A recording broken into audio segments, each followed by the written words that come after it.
Tata Anjaneer, exclusive Tata showroom at Gun Road, Meerut. Committed to providing world-class sales and service. Tata's all premium cars under one roof. Easy finance and on-time delivery. Fully automated workshop and expert technicians. Tata Anjaneer, near Hotel Harmony, Gun Road, Meerut. Meerut में कंकरखेड़ा थाना क्षेत्र के सैनिक विहार colony में 12 जुलाई को एक दरोगा द्वारा पड़ोस के एक 6 वर्षीय मासूम बच्चे शिवम को सिर में गोली मारने का मामला सामने आया था, जिसे परिजनों ने गंभीर हालत में केएमसी हॉस्पिटल में इलाज के लिए भर्ती कराया था, जहां उसकी हालत गंभीर बनी हुई थी, जिसका डॉक्टरों ने सफल ऑपरेशन करके बच्चे को एक नई जिंदगी दी है। 3.5 घंटे चले दिमाग के ऑपरेशन के बाद बच्चा अब स्वस्थ है।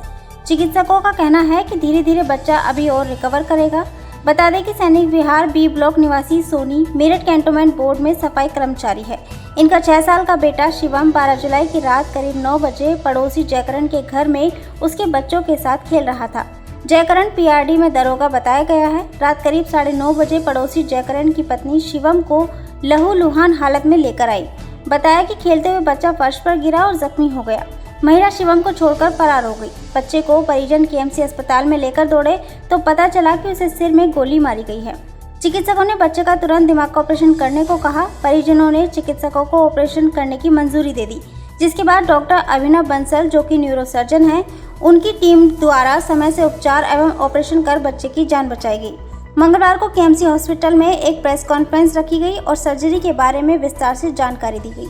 शुरू में तो दिमाग बाहर आ रहा था, तो दिमागी बुखार का बहुत रिस्क होता है, तो ये तो हाई रिस्क केस था। शुरू से ही ऐसे 10-15% बच्चे ही बच पाते हैं। बच्चों में रिस्क और डबल हो जाता है एडल्ट के मुकाबले। तो क्या जिस तरह से आपके सामने ये लेके आया जिसको गोली मारी थी, दरोगा जी गोली लगी थी इसमें, तो क्या कितना % हिस्सा इसका डैमेज हुआ था इसका? देखिए, इसके दिमाग का लेफ्ट साइड डोमिनेंट लोब जिसे कहते हैं वो डैमेज हुआ था।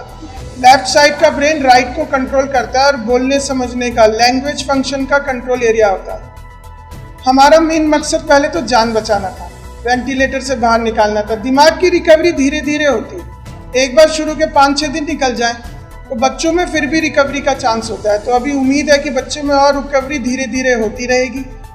देखिए, बच्चे को कोई साइड इफेक्ट जैसे पैरालिसिस वजह हो जाता है या इस टाइप को भी आपको? देखिए, दिमाग से सारी चीजों का कंट्रोल होता है। जो डैमेज हो गया वो हो गया, उसकी कोई भरपाई नहीं है। वो देर सवेर रिकवर होता है। हमारा काम होता है उसको मौका देना, जैसे रिकवरी अच्छी हो। उम्मीद है, अभी उसको एक साइड में फालिश का असर है, लेकिन धीरे धीरे उम्मीद है। वो जब ऑपरेशन से तुरंत बाहर आया था वो बोल भी नहीं पा रहा था, लेकिन अब वो बोल पा रहा है। तो क्या ये पैरालिसिस दूर होने की संभावना है? देखिए, पैरालिसिस से हम यही तो समझते हैं किसी अंग का कम काम करना। तो ऑलरेडी जो डैमेज हो चुका, जब चोट लगी तभी डैमेज हो गया, उसके लिए हम कुछ नहीं कर सकते। हम तो उसको कम से कम कर सकते हैं। समय में ऑपरेट कर दिया, जान बचा ली, आगे का डैमेज बचा लिया। कितने घंटे का ऑपरेशन चला? ये 3-3.5 घंटे का ऑपरेशन जो मुझे लगा।